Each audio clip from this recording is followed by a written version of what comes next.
bizarre, wild vitamin D deficiency symptoms. Now, of course, most people know the usual vitamin D symptoms: lower back pain, depression, high blood pressure, inflammation, autoimmune diseases, things like that. But I will guarantee you do not know these. Now, I'm going to break this up in two sections. The first part of this video is for the person who wants just bare bones information. They don't want anything too technical. And then the second part of the video, I'll go into those people who want the science behind it, the mechanism behind these symptoms, and like the underlying reason why they developed in the first place. You have about 25,000 genes in your body, and 10% of those genes are greatly influenced by vitamin D. Not to mention, when you get your blood tests with vitamin D, they're only showing you the inactive vitamin D. They're not showing you what's happening in the cells. And so the blood levels of vitamin D do not correlate very well with the vitamin D that are in your cells. It's an active suppression of anything positive about vitamin D in the news,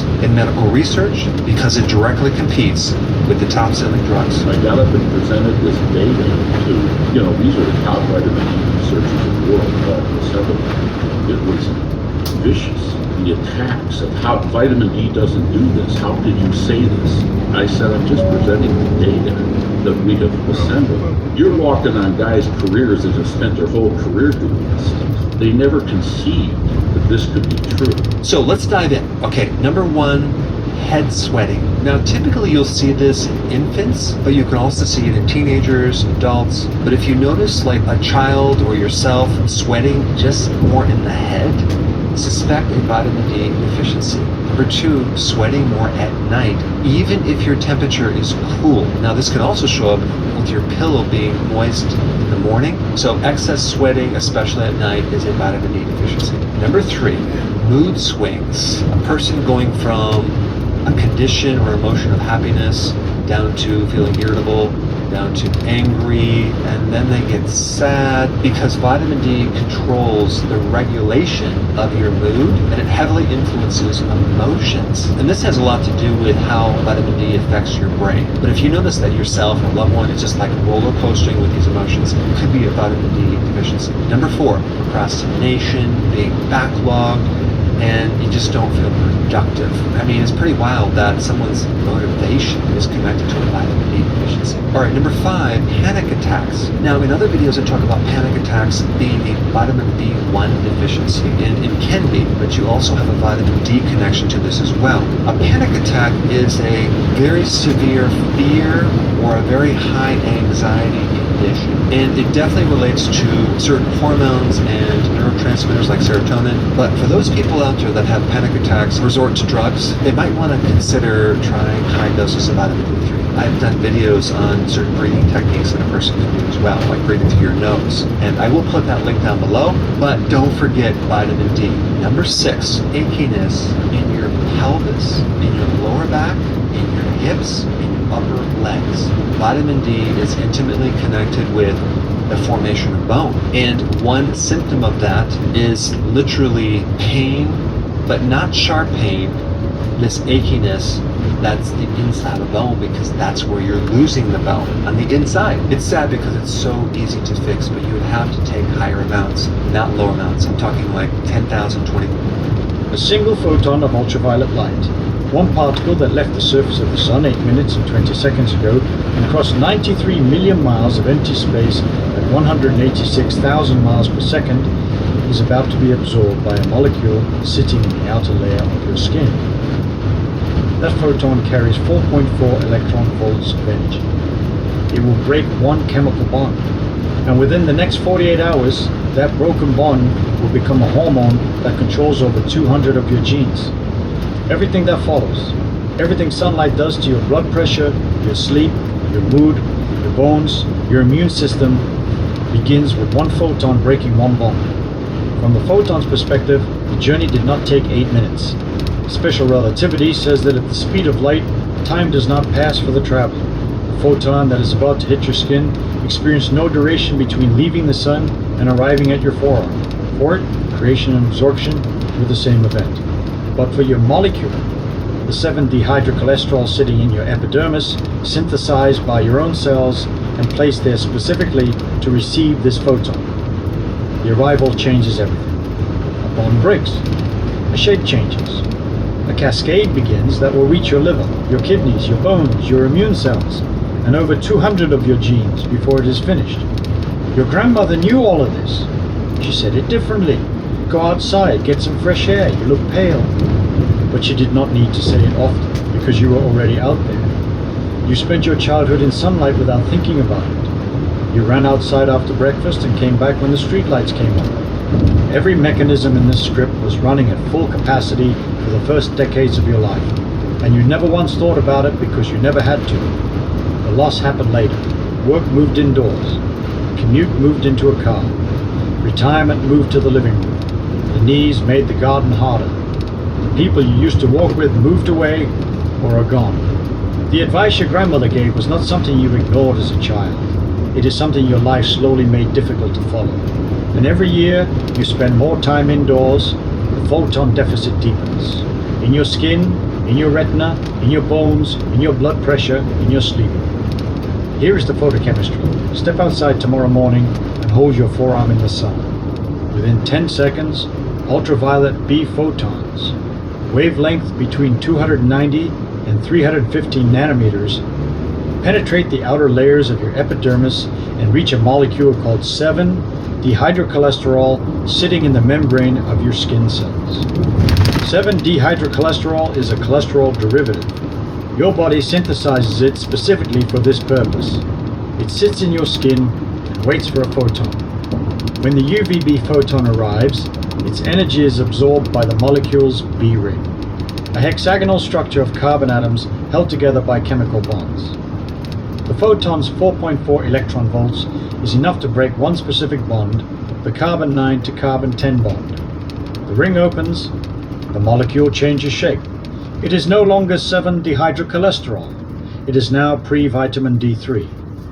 From here, your body temperature, 37 degrees Celsius, slowly rearranges this broken molecule over the next day or two through a process called thermal isomerization.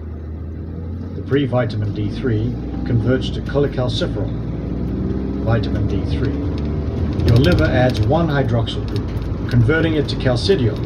Your kidneys add another, converting it to calcitriol, the active hormone.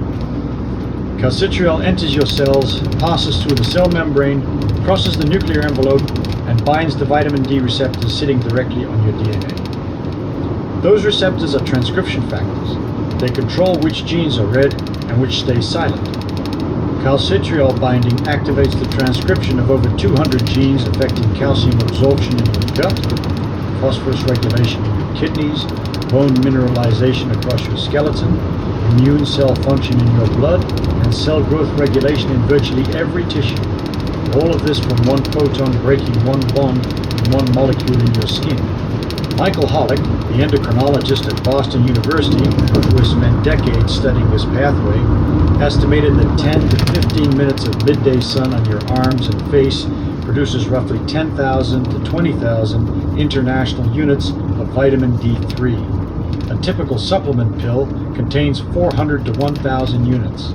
Your skin, given 15 minutes of sunlight, manufactures 10 to 50 times what a supplement provides. Your skin is a pharmaceutical factory. Sunlight is the raw material, and the factory has a built-in safety mechanism. Once enough pre-vitamin D3 accumulates, further UV exposure converts the excess into inert byproducts rather than more vitamin D. Your body cannot overdose on sun-produced vitamin D. It can overdose on supplements. The factory regulates itself. The pill bottle cannot. There is a latitude problem that makes this personal for anyone living north of roughly the 35th parallel, a line that runs through Memphis, Albuquerque, and Seville. Above that latitude, from roughly November through February, the sun sits low enough in the sky that UVB photons must travel through so much additional atmosphere that nearly all of them are absorbed before reaching your skin. The 7-dehydrocholesterol sits in your epidermis through the entire winter, waiting for photons that never arrive. Your vitamin D levels drop steadily from October through March, a decline documented in population studies across the northern hemisphere. By late winter, your stored vitamin D is at its annual minimum. Your immune surveillance is at its weakest. Your bone density loss is at its fastest. and the respiratory infection season peaks at exactly the time your photon supply runs out. This is not coincidence. It is photochemistry constrained by orbital mechanics. Hollick spent years advocating for moderate sun exposure and was removed from the dermatology department at Boston University for it. The dermatological establishment's position was absolute sun avoidance. Hollick's position, supported by the photochemistry and the population data, was that the dose matters, that moderate exposure produces essential hormones, and that the population most at risk for deficiency was the population most likely to stay indoors, people over 65. He lost professional standing for saying what the physics showed. Vitamin D deficiency epidemic among older adults, estimated at 40 to 60% of the population over 65 in northern latitudes, is the evidence his career predicted. Pigmentation adds another dimension to this that the physics makes unavoidable. Melanin, the pigment that determines skin color, absorbs UVB photons before they can reach the 7-dehydrocholesterol in the deeper layers of the epidermis. Darker skin contains more melanin and therefore requires longer sun exposure to produce the same amount of vitamin D. A person with very dark skin may need 3 to 5 times more sun exposure than a person with very light skin to synthesize the same quantity. This is not a flaw. It is an evolutionary calibration. Populations that evolved near the equator, where UV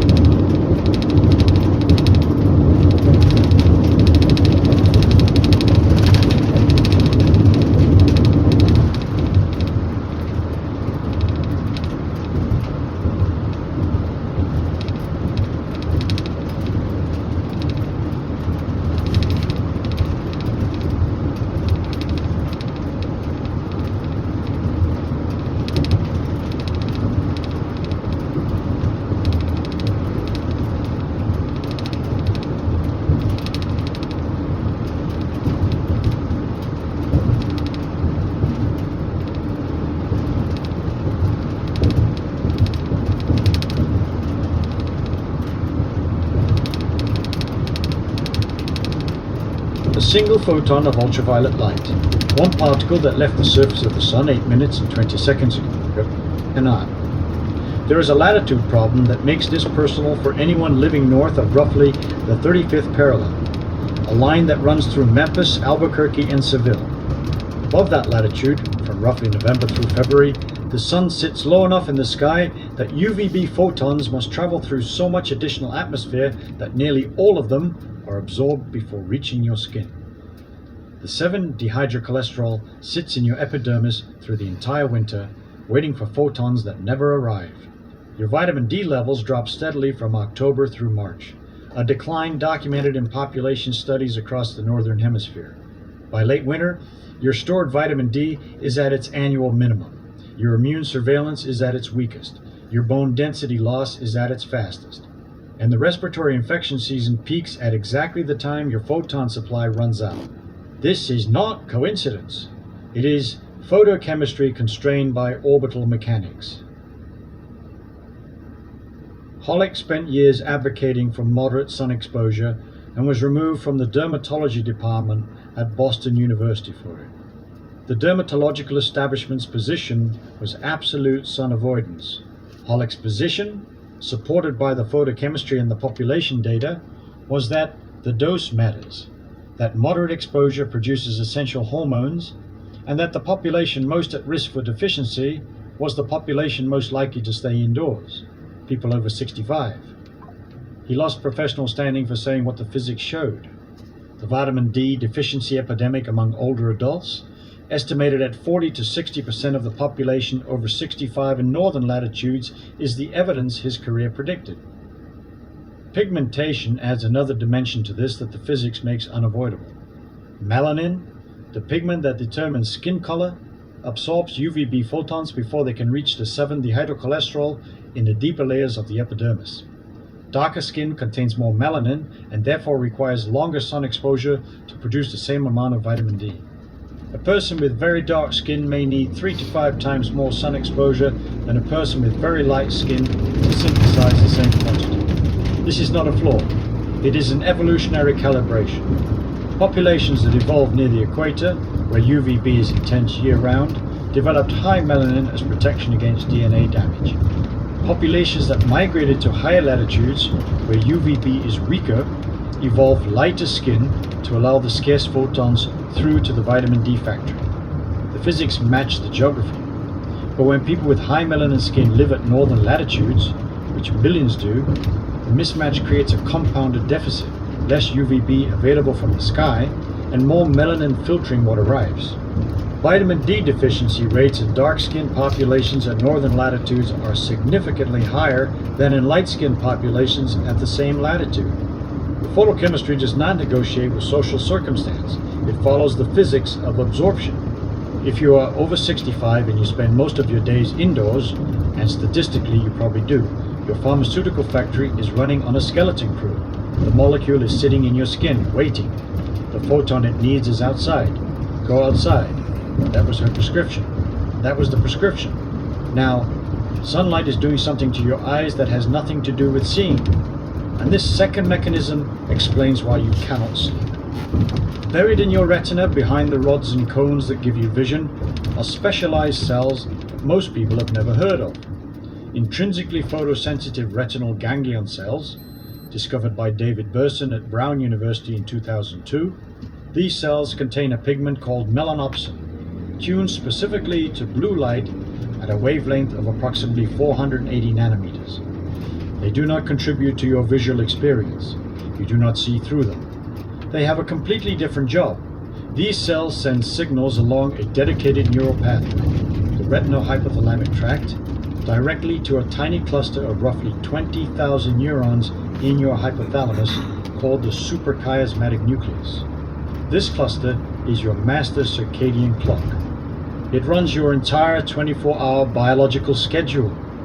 When cortisol rises in the morning to wake you, when body temperature peaks in the late afternoon to optimize physical performance, when digestion activates with daytime eating, when melatonin rises at night to initiate sleep.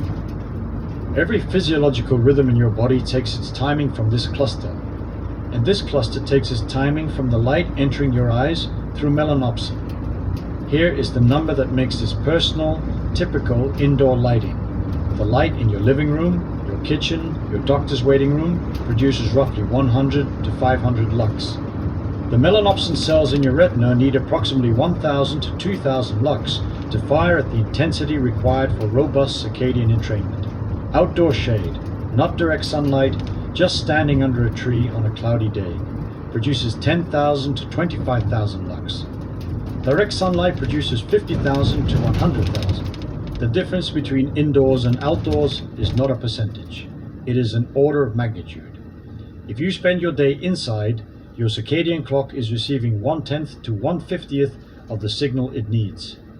Sitting by a bright window helps, but glass filters much of the UV spectrum, and the light intensity even near a window is a fraction of outdoor levels. The melanopsin cells evolved to be calibrated by the sun. Indoor lighting is not a dim version of sunlight. It is a different category of stimulus, too weak to do what the clock requires. Without the daily morning light signal, your circadian clock drifts.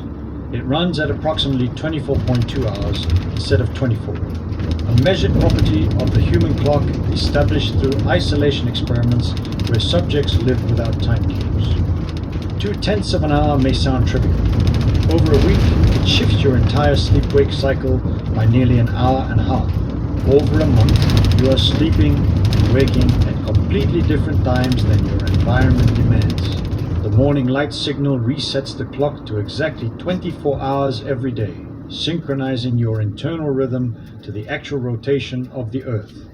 If you are over 65 and your sleep has deteriorated, if you wake at 3 in the morning and cannot return to sleep, if you feel drowsy by 7 in the evening, if you never feel fully alert during the day, the most likely physics problem is that your circadian clock is not receiving a strong enough morning light signal to maintain its amplitude.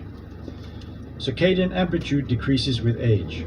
The peaks flatten, the cortisol morning surge becomes shallower, the melatonin evening rise becomes weaker, the system loses definition, the way a radio signal loses clarity as you drive away from the transmitter.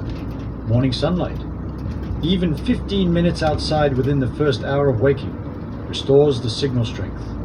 The melanopsin cells fire. The suprachiasmatic nucleus resets. The downstream hormonal cascade recalibrates. Cortisol rises at the right time. Melatonin rises at the right time. Body temperature cycles with the correct amplitude. No supplement does this. No sleeping pill adjusts your circadian clock. No drug enters your retina and resets the suprachiasmatic nucleus. Photons entering your eyes through melanopsin dough. That is the only input the clock accepts. There is an additional factor that makes this harder as you age. The lens of your eye yellows over decades, a gradual accumulation of chromophores that absorb short wavelength light. By 65, your lens transmits significantly less blue light than it did at 20. The specific wavelength melanopsin needs 480 nanometers deep blue, is precisely the range your aging lens filters most aggressively.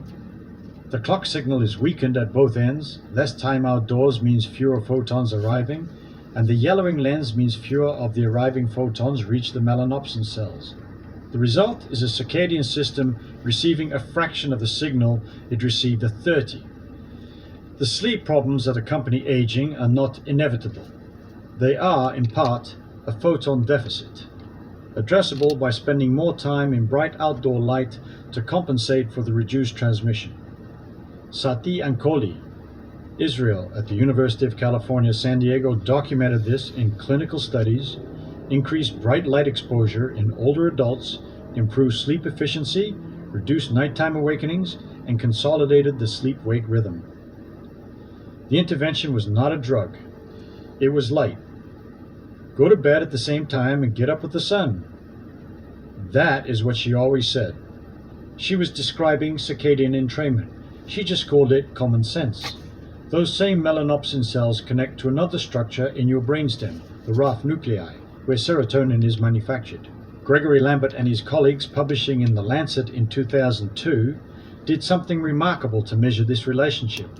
They sampled the jugular vein, the vein that drains the brain, and directly measured serotonin turnover in living human subjects in relation to the amount of bright light they had been exposed to that day.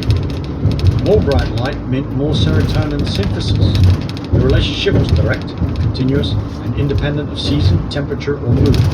More photons entering the retina meant more serotonin produced in the brain. The pathway runs through the same melanopsin cells, the same retinohypothalamic tract, branching to the Rh nuclei instead of, or in addition to, the suprachiasmatic nucleus. Serotonin is not just a mood molecule, though it is the primary target of the most widely prescribed class of antidepressants, the SSRIs, which work by keeping serotonin available in the synaptic cleft for longer. Sunlight increases the supply. The drugs slow the removal. Both raise effective serotonin levels through completely different mechanisms. Lambert's data showed that the difference in serotonin turnover between a bright sunny day and an overcast indoor day was substantial. Not a subtle shift, but a measurable change in the brain's primary mood, regulating neurotransmitter, driven entirely by the number of photons reaching the retina. Serotonin is also the biochemical precursor to melatonin. Your pineal gland converts serotonin into melatonin after dark, the hormone that initiates and maintains sleep. Higher daytime serotonin production means more raw material available for nighttime melatonin synthesis. The light mood sleep axis is a single continuous biochemical pipeline. Sunlight enters the retina, stimulates serotonin production during the day, and the accumulated serotonin converts to melatonin at night. Low daytime light exposure means low serotonin, which means low melatonin, which means poor sleep, which means low energy the next day, which means less time outside, which means less light exposure. The cycle feeds itself downward. Morning sunlight breaks the cycle at the top. Seasonal affective disorder, the clinical depression that tracks with winter months at northern latitudes, is this pipeline running on insufficient input? The reduced daylight hours of winter mean fewer photons reaching the melanopsin cells, which means less serotonin synthesis in the Rh nuclei, which means both lower mood during the day and less melatonin precursor available for sleep at night. Light therapy boxes, which deliver 10,000 lux of broad-spectrum light at eye level for 30 minutes each morning. Treat seasonal affective disorder by restoring the photon input that winter removes. The treatment is not psychological, it is photochemical. The photons enter the retina. The melanopsin cells fire. The Raphe nuclei produce more serotonin, and the mood lifts. The mechanism is the same as stepping outside on a bright day. The light box substitutes for the sun when the sun is not available. If you have noticed that your mood is lower in winter, that you feel more anxious on days when you stay indoors, that something lifts when you step outside into bright light, that is serotonin synthesis responding to photon input through your retina. The feeling is the chemistry is the physics, and the physics operates whether or not you believe sunlight affects your mood. Your grandmother said fresh air will do you good. She was partly right. The air was incidental. The photons were the intervention. Now, there is a third mechanism, and it operates through your skin rather than your eyes, and it explains something about blood pressure that most physicians have never been taught. Richard Weller, a dermatologist at the University of Edinburgh, discovered that sunlight lowers blood pressure through a pathway completely independent of vitamin D. Your skin stores nitric oxide, a gas molecule that relaxes arterial walls. In chemical reservoirs, nitrite and S-nitrosothiol compounds distributed throughout your epidermis and dermis. These reservoirs are loaded. They are waiting for a signal. The signal is ultraviolet, or radiation, longer wavelength than the UVB that makes vitamin D, carrying less energy per photon, but penetrating deeper into the skin. When UVA hits these nitric oxide reservoirs, the energy breaks the chemical bonds holding the nitric oxide in storage. The gas releases directly into your bloodstream. It diffuses into the smooth muscle cells surrounding your arteries and activates an enzyme called guanylate cyclase, which produces cyclic GMP, which relaxes the muscle fibers. Your arteries dilate. Blood pressure drops. Weller measured this carefully. He used UV lamps at constant temperature to prove the effect was photochemical, not thermal. He blocked UVB to prove it was independent of vitamin D. The blood pressure reduction was real, reproducible, and operated through a mechanism that no oral medication targets: direct photochemical release of a stored vasodilator from the skin. Weller's broader argument challenged dermatological orthodoxy, the same way Holligs had a decade earlier, but from a different angle and with different data. Weller was a dermatologist arguing against blanket sun avoidance. He was contradicting the public health message of his own specialty. His argument was epidemiological. Cardiovascular disease kills roughly 80 times more people per year than skin cancer. If moderate sun exposure reduces cardiovascular mortality through nitric oxide release, even modestly, the lives saved from heart attacks and strokes vastly outnumber the lives lost to melanoma. The all-cause mortality calculation, when you include the cardiovascular benefits, does not favor staying indoors. Weller presented this data at dermatology conferences to audiences whose careers were built on sun avoidance messaging. The reception was not warm, but the nitric oxide data was reproducible, the cardiovascular mortality numbers were from national registries, and the physics was not debatable. Two researchers from the same field, Hollig from endocrinology, Weller from dermatology, arrived at the same conclusion through completely different mechanisms. Moderate sunlight is not optional for human health. The body was built to receive it. If you are over 65 and managing hypertension, and the majority of people in your age group are, morning sunlight on your skin is a direct photochemical intervention in blood pressure regulation. The nitric oxide reservoirs in your skin reload overnight from dietary nitrate and nitrite. The morning sun releases them. The arterial dilation lasts for hours. Your doctor may never mention this. The physics is published in the Journal of Investigative Dermatology. You need some color in those cheeks. That is what she always said. She was describing nitric oxide mediated vasodilation of dermal blood vessels. The color was blood flow. The mechanism was photochemistry. Here is where honesty requires a pause. The same ultraviolet radiation that synthesizes vitamin D in your skin and releases nitric oxide from your dermal reservoirs also damages DNA. Specifically, UVB photons, the same wavelength that breaks the 7-dehydrocholesterol bond, can also create thymine dimers in your DNA, two adjacent thymine bases bonding covalently where they should not. Your cells have repair systems that detect and excise these lesions. Nucleotide excision repair enzymes that cut out the damaged segment and rebuild it from the complementary strand. The system is efficient. It handles thousands of lesions per day in every skin cell. But it is not perfect. Accumulated unrepaired damage over decades increases the risk of mutations, and some of those mutations can lead to skin cancer. Repair capacity is not infinite, and it declines with age. The nucleotide excision repair enzymes work more slowly at 65 than they did at 30. The threshold at which damage outpaces repair is low. This is the physics of the trade-off. The same photon that activates a life-sustaining hormonal cascade can also damage the genome it passes through on the way in. Both effects are real. Both are dose-dependent, and the dose at which the benefits plateau while the damage continues accumulating is remarkably well defined. Dermatological consensus and the photochemistry converge on the same number: 10 to 20 minutes of unprotected midday sun exposure.